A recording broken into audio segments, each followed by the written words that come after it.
মানুষকে জিম্মি করে সংস্কার কাজ দীর্ঘায়িত করার চেষ্টা না মানার হুঁশিয়ারি বিএনপি নেতাদের। করিডোর নিয়ে সবাইকে অন্ধকারে রাখার অভিযোগ। যেই সমস্ত সংস্কারের জাতীয় ঐক্যমত হবে সেগুলোর জন্য আমরা প্রস্তুত। দেরি কেন? বাংলাদেশের সংস্কার হতে হবে গণতান্ত্রিক প্রক্রিয়ার মাধ্যমে, বাংলাদেশের মানুষের সমর্থনের মাধ্যমে। মিয়ানমারের অনেক প্রাকৃতিক সম্পদ আছে, এটির প্রতি বহিঃশক্তি এবং সুপার পাওয়ারদের নজর পড়েছে। এর জন্য হয়তো আনউইলিং ভিকটিম বাংলাদেশকে হতে যেতে পারে। অন্তর্বর্তী সরকারের বিরুদ্ধে দেশের নিরাপত্তা ঝুঁকিতে ফেলার অভিযোগ রাজনীতিকদের। মানবিক করিডোরের নাম করে একটা সামরিক করিডোর দেওয়ার ব্যাপারে অফিসিয়ালি সরকার অস্বীকার করলেও নানা ধরনের তৎপরতা এখনো অব্যাহত আছে। বাংলাদেশের নিরাপত্তা সার্বভৌমত্ব নতুন করে বিপদের ঝুঁকির মধ্যে পড়তে পারে। মানবিক করিডোরকে বাংলাদেশের সাথে চুক্তি করে রেখে মিয়ানমার সরকার বলেছে আমি ওই চুক্তির মধ্যে নাই। আরাকান আর্মি তারা বলেছে আমরা একটা সমর্থন করি না। তাহলে কার সাথে করছেন, কার জন্য করছেন? দেখছিলেন প্রধান শিরোনাম। সন্ধ্যার সময় সঙ্গে আছি আমি জাফর সাদিক এবং আমি শবনব নিবিড়। এবার অন্যান্য শীর্ষ সংবাদ। ৭১কে অস্বীকার করে বাংলাদেশে রাজনীতি করার সুযোগ নেই বললেন এনসিপি নেতা নাসির উদ্দিন। আওয়ামী লীগকে স্থায়ীভাবে নিষিদ্ধের দাবি জুলাই ঐক্যের। মিরপুরে হত্যা মামলায় সাবেক সংসদ সদস্য কণ্ঠশিল্পী মমতাজ 4 দিনের রিমান্ডে। সংরক্ষিত নারী আসামের সাবেক এমপি রুবিনার বিরুদ্ধে দুদকের মামলা। ভারতে আটকের পর থানায় নিয়ে নির্যাতন, জাহাজে তুলেও মারধর। নৌপথে সুন্দরবনে পুশিন করা ৭৫ বাংলাদেশির শরীরে ক্ষত, পরিবারের কাছে হস্তান্তর করল কোস্টগার্ড। এবং এনবিআর বিলুপ্ত হলেও প্রভাব পড়বে না রাজস্ব আদায়ে, বললেন অর্থ উপদেষ্টা। অধ্যাদেশ বাতিলের দাবিতে 3 দিন কলম বিরতির ঘোষণা কর্মকর্তাদের।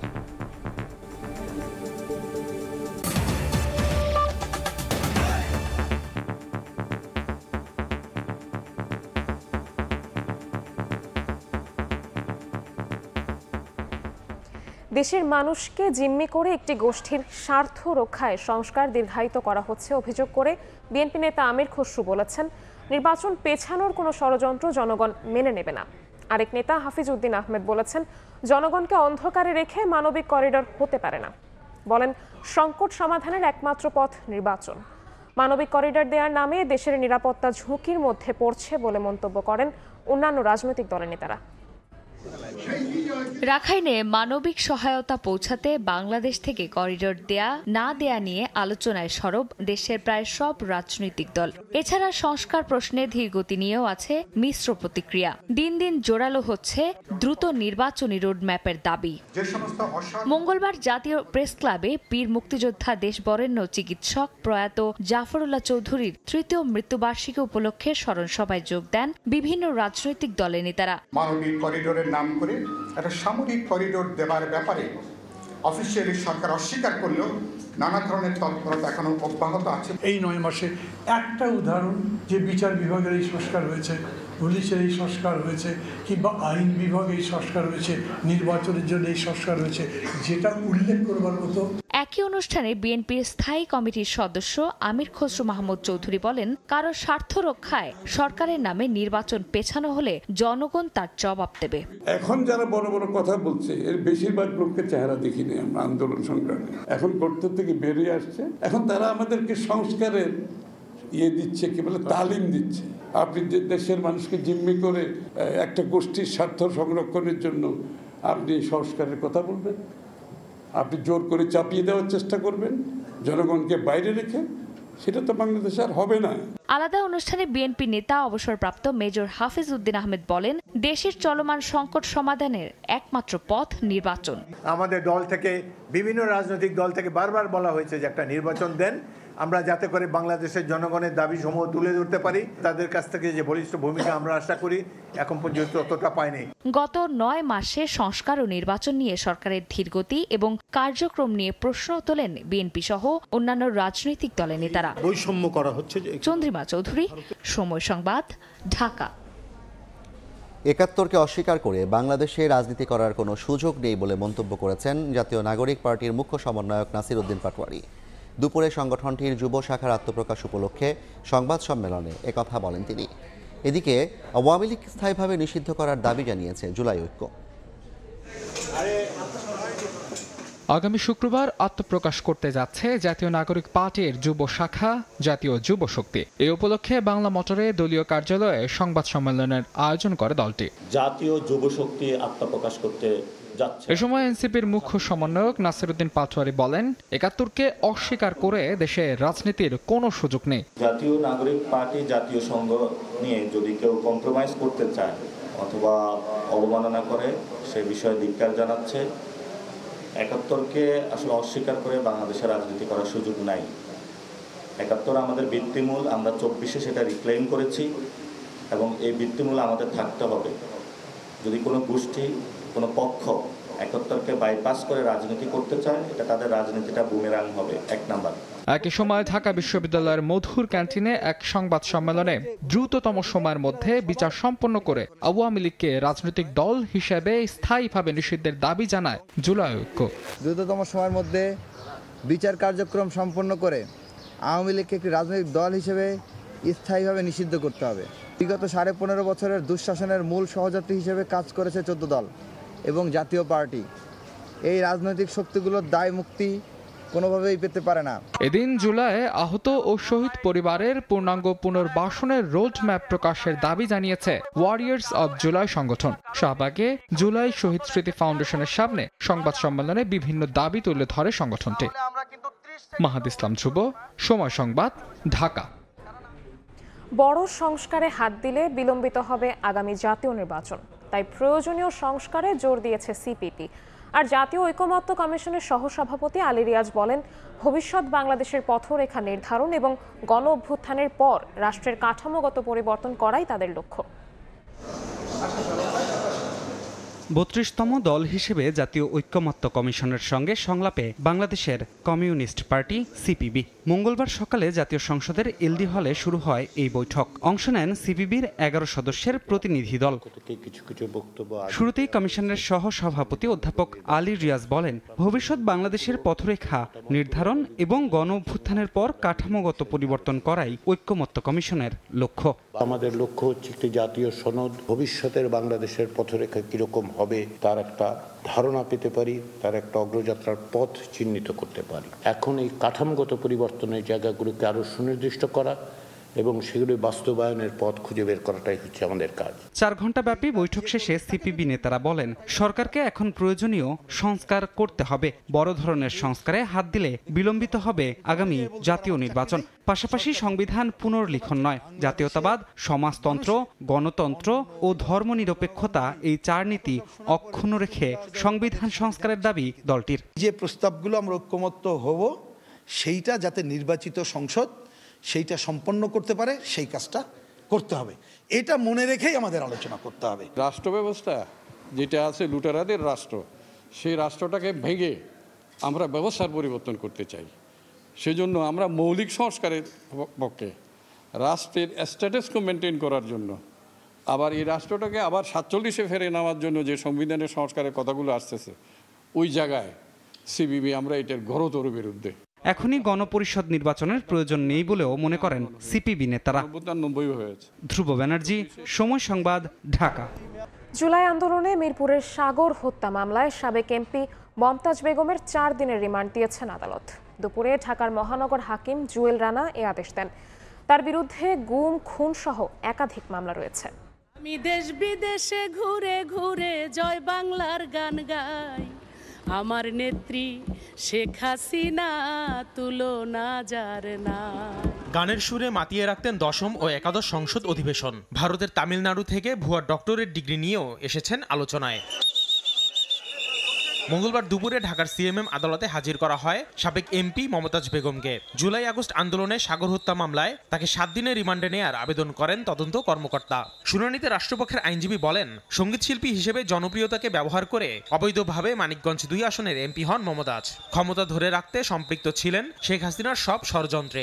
নিজ আসনে ভিপি বাহিনী গঠন করে ত্রাস সৃষ্টি করেছিলেন বলেও অভিযোগ ওঠে শুনানিতে। পার্লামেন্টে এসে গান গেয়ে পার্লামেন্টকে একটি হাস্যকর স্থানে সে পরিণত করতে চেয়েছিল। 15টি বছর ফ্যাসিস্ট হাসিনাকে তার ফ্যাসিজম রক্ষা করার জন্য নির্লজ্জভাবে তাকে সহায়তা করেছে।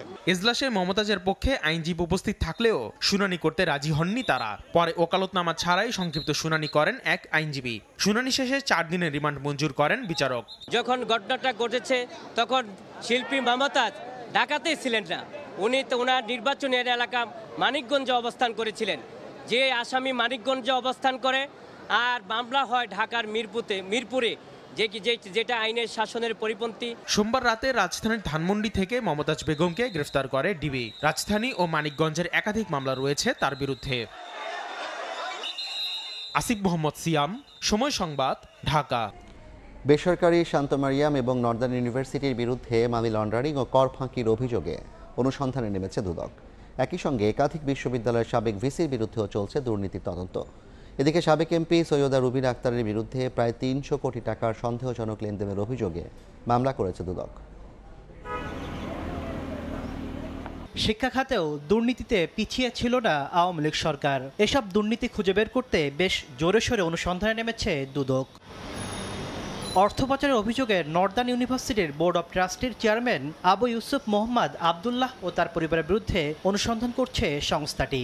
একইভাবে শান্ত মারিয়াম ইউনিভার্সিটি কর্তৃপক্ষের বিরুদ্ধে বিধিমালা লঙ্ঘন করে নিজস্ব আয়ের প্রায় 350 কোটি টাকা শান্ত মারিয়াম ফাউন্ডেশনে হস্তান্তর ও প্রায় 102 কোটি টাকার রাজস্ব ফাঁকির অভিযোগ খতিয়ে দেখছে তারা। ইতোমধ্যে নথিপত্র তলব করে পাঠানো হয়েছে চিঠি। বিধিবিধান লঙ্ঘন পূর্বক নিজস্ব আয়ের 343 কোটি 60 লক্ষ টাকারও বেশি শান্ত মারিয়াম ফাউন্ডেশনের হস্তান্তর এবং প্রতিষ্ঠা লগ্ন থেকে প্রায় 102 কোটি টাকা সরকারি রাজস্ব ফাঁকির অভিযোগের বিষয়েও অনুসন্ধানের সিদ্ধান্ত গৃহীত হয়েছে। বিগত সরকারের আমলে বিভিন্ন বিশ্ববিদ্যালয়ের অন্তত ডজনখানিক সাবেক ভিসির বিরুদ্ধে নিয়োগে জালিয়াতি সহ নানা অভিযোগে অনুসন্ধান করছে দুদক। মহাপরিচালক জানালেন, তদন্ত শেষে প্রয়োজনীয় ব্যবস্থা গ্রহণ করবে তারা। বিভিন্ন বিশ্ববিদ্যালয় এবং শিক্ষা প্রতিষ্ঠানে যে অভিযোগগুলো আমাদের এখানে অনুসন্ধানাধীন রয়েছে, সেই অনুসন্ধানগুলো শেষ হলে নিশ্চয়ই আমাদের অনুসন্ধানকারী দল এই বিষয়ে সুস্পষ্টভাবে তাদের প্রতিবেদনে তাদের সুপারিশগুলো তুলে ধরবেন।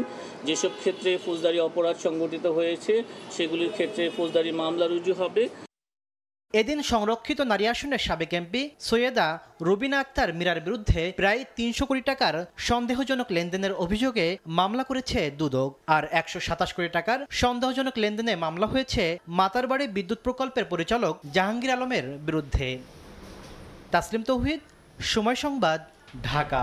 মাত্র 12 কার্যদিবসে শেষ হলো মাগুরার শিশু আসিয়া ধর্ষণ ও হত্যা মামলার বিচারিক কার্যক্রম। আগামী 17 মে বিচারের রায় ঘোষণার দিন ধার্য করেছেন আদালত। আসামিদের বিরুদ্ধে সব অভিযোগ সুনির্দিষ্টভাবে প্রমাণ হওয়ায় তাদের সর্বোচ্চ শাস্তির দাবি করেছেন রাষ্ট্রপক্ষের আইনজীবী ও স্বজনরা। মাগুরা থেকে লোটাস রহমান সোহাগের রিপোর্ট। শেষ দিনের যুক্তিতর্ক উপস্থাপনে আদালতে তোলা হয় শিশু আসিয়া ধর্ষণ হত্যা মামলার সকল আসামিদের। মঙ্গলবার দুপুরে যুক্তিতর্ক উপস্থাপন শেষে নারী ও শিশু নির্যাতন দমন ট্রাইব্যুনালের বিচারক আগামী 17 মে এই মামলার রায় ঘোষণার দিন ধার্য করেন। গত 6 মার্চ বোনের বাড়ি মাগুরা সদর উপজেলার নিজনান্দলে গ্রামে বেড়াতে এসে ধর্ষণের শিকার হয় আসিয়া। ঘটনার 7 দিন পরে 13 মার্চ রাজধানীর সম্মিলিত সামরিক হাসপাতালে মারা যায় শিশুটি। পরে শিশুটির মা আয়েশা খাতুন বাদী হয়ে মাগুরা থানায় মামলা করেন। 13 এপ্রিল হিটু শেখকে প্রধান অভিযুক্ত করে 4 জনের বিরুদ্ধে আদালতে চার্জশিট দেয় পুলিশ। সাক্ষ্য গ্রহণ শুরু হয় গত 27 এপ্রিল। মঙ্গলবার শেষ হয় বিচারিক কার্যক্রম।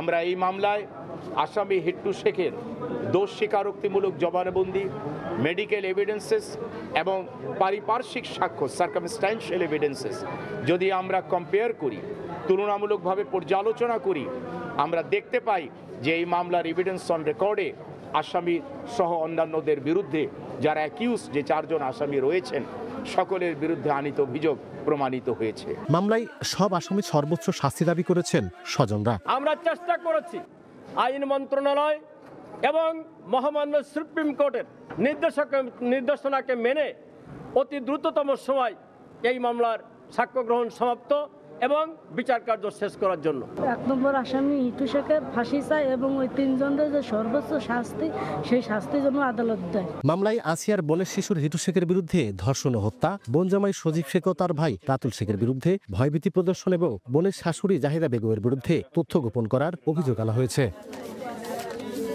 লোটাস রহমান সোহাগ, সময় সংবাদ, মাগুরা। সন্ধ্যার সময় আরও থাকছে। 3 দিনের মধ্যপ্রাচ্য সফরে সৌদি আরবে পা রাখলেন মার্কিন প্রেসিডেন্ট ডোনাল্ড ট্রাম্প। রিয়াদে রাজকীয় অভ্যর্থনা। আলোচনায় গুরুত্ব পাবে অস্ত্র বিক্রি ও ফিলিস্তিন ইস্যু। ভারতের গুজরাটে থানায় নিয়ে মারধর, পরে চোখ বেঁধে জাহাজে তুলে চলে অমানবিক নির্যাতন। কয়েকদিন পর গভীর রাতে সাতক্ষীরা সংলগ্ন সুন্দরবনের চরে ৭৮ জনকে ফেলে যায় ভারতীয় কর্তৃপক্ষ। তাদের প্রত্যেকের শরীরে নির্যাতনের চিহ্ন রয়েছে। ভুক্তভোগীদের মধ্যে ৭৫ জন বাংলাদেশি। তাদের পরিবারের কাছে হস্তান্তর করেছে কোস্টগার্ড। দফায় দফায় নির্যাতন, কখনো বাড়ি ঘরে ঢুকে, কখনো থানায় নিয়ে। নাগরিকত্বের প্রমাণ দেখাতে না পারায় ভারতের গুজরাটে পুলিশের হাতে নিপীড়নের শিকার বহু মানুষ। এক পর্যায়ে চোখ বেঁধে শখানেক ব্যক্তিকে তোলা হয় জাহাজে, সেখানেও চলে মারধর, খাবার দেয়া হয় সামান্য। শুক্রবার গভীর রাতে সুন্দরবন সংলগ্ন সাতক্ষীরার শ্যামনগর উপজেলার মান্দারবাড়িয়া এলাকার চরে ওই জাহাজ থেকে ৭৮ জনকে ফেলে যায় ভারতীয় কর্তৃপক্ষ। তাদের সবার শরীরেই রয়েছে নির্যাতনের চিহ্ন। পুরুষদেরকে, মহিলাদেরকে সবাইকে তুলে নিয়ে যায়। সুরত উনপাটিয়া গুজরাটে থাকতাম। রাত ৩টের সময় আমারে উঠাই নিয়ে আইছে, আমার বউ বাচ্চা এখানে রয়েছে। মার খেতে খেতে কেউ বেহুশ হয়ে যায়, বেহুশ হয়ে গেলে তারপরেও মারে আর বলে কি যদি মরে যায় তাহলে সমুদ্রের ভিতরে ফেলে দেব। মঙ্গলবার সকালে সাতক্ষীরার শ্যামনগর থানায় সংবাদ সম্মেলনে কোস্টগার্ড জানিয়েছে, পুশ ইন করা ৭৮ জনের মধ্যে ৭৫ জন খুলনা, যশোর, নড়াইল সহ বিভিন্ন জেলার বাসিন্দা, বাকি ৩ জন ভারতীয়, তবে সবাই বাংলা ভাষাভাষী। বুলডোজার দিয়ে তাদের ঘরবাড়ি ভেঙে দেওয়া হয়, তাদের পরিবারের সামনে তাদেরকে অমানবিক অত্যাচার, শারীরিক নির্যাতন এবং ধর্মীয় অবমাননা সূচক মন্তব্য প্রদান করে। আইনি প্রক্রিয়া শেষে বাংলাদেশিদের পরিবারের কাছে হস্তান্তর করে কোস্টগার্ড। আর ৩ ভারতীয়কে নিজ দেশে ফেরত পাঠানোর প্রক্রিয়া চলছে। সময় সংবাদ, সাতক্ষীরা। এনবিআর ভেঙে নীতি ও ব্যবস্থাপনা আলাদা করলেও সংস্থাটির কর্মকর্তাদের স্বার্থ বহাল আছে বলে মনে করেন অর্থ উপদেষ্টা সালেউদ্দিন আহমেদ। আরও বলেন, এতে রাজস্ব আদায়ে কোনো প্রভাব পড়বে না। বিশেষজ্ঞ ও ব্যবসায়ীরা বলছেন, নতুন সিদ্ধান্তের ফলে স্বার্থের দ্বন্দ্ব কমে রাজস্ব আয় বাড়বে, পাশাপাশি গতি আসবে আমদানি রফতানি বাণিজ্যে।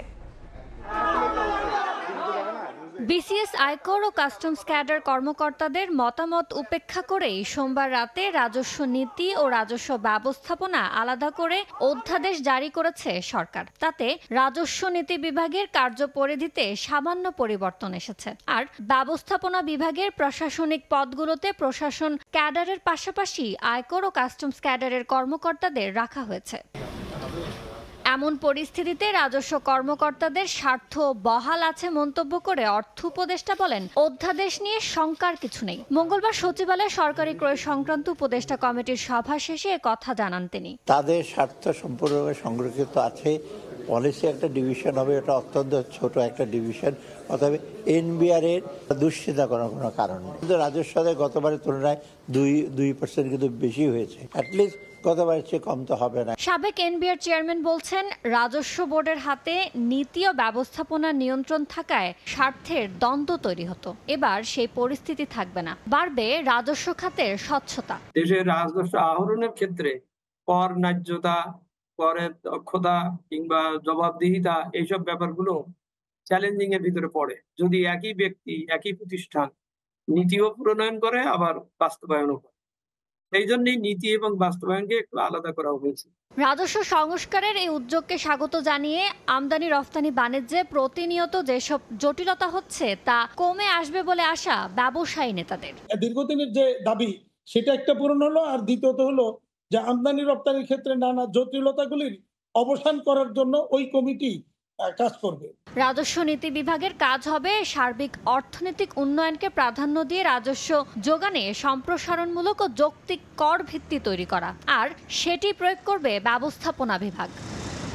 ইয়ানুর শিফাত, সময় সংবাদ, ঢাকা। দ্বিতীয়বারের মতো ক্ষমতা গ্রহণের পর প্রথম রাষ্ট্রীয় সফরে সৌদি আরবে গেলেন মার্কিন প্রেসিডেন্ট ডোনাল্ড ট্রাম্প। রিয়াদে রাজকীয় অভ্যর্থনায় তাকে স্বাগত জানান যুবরাজ মোহাম্মদ বিন সালমান। সৌদি আরবের পাশাপাশি কাতার ও সংযুক্ত আরব আমিরাতেও যাবেন তিনি। ট্রাম্পের মধ্যপ্রাচ্যের সফরে ইসরায়েল যাওয়ার কথা থাকলেও শেষ মুহূর্তে তা বাতিল করেন।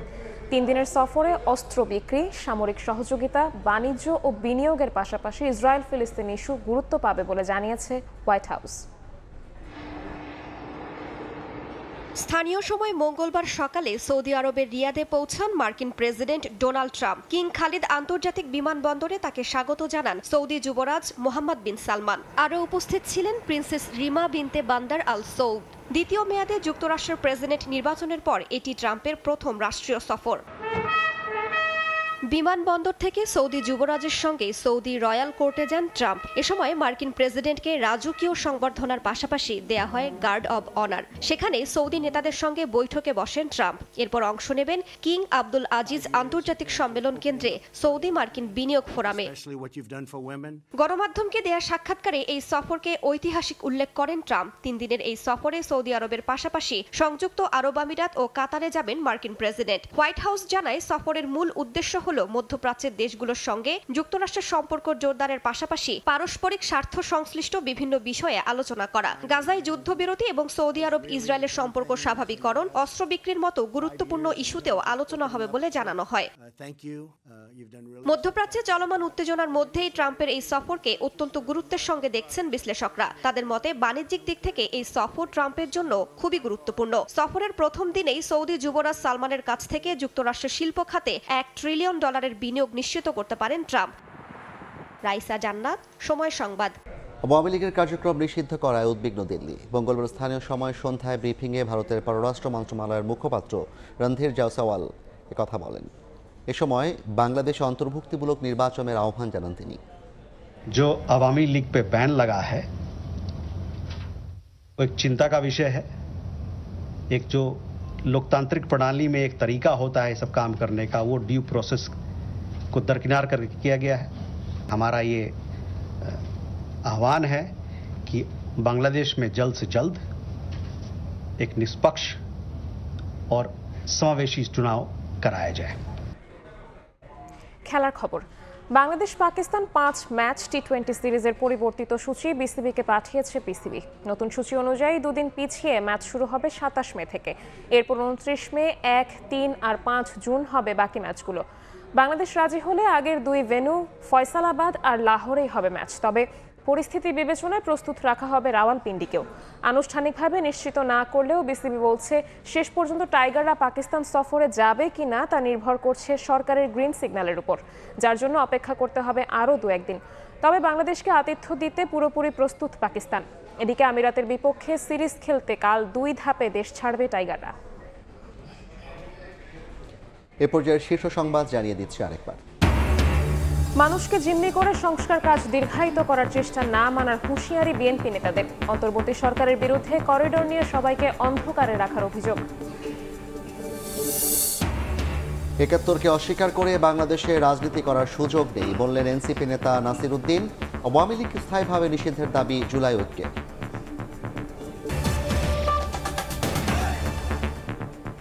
এই ছিল সন্ধ্যার সময়। সঙ্গে থাকুন সময়ের।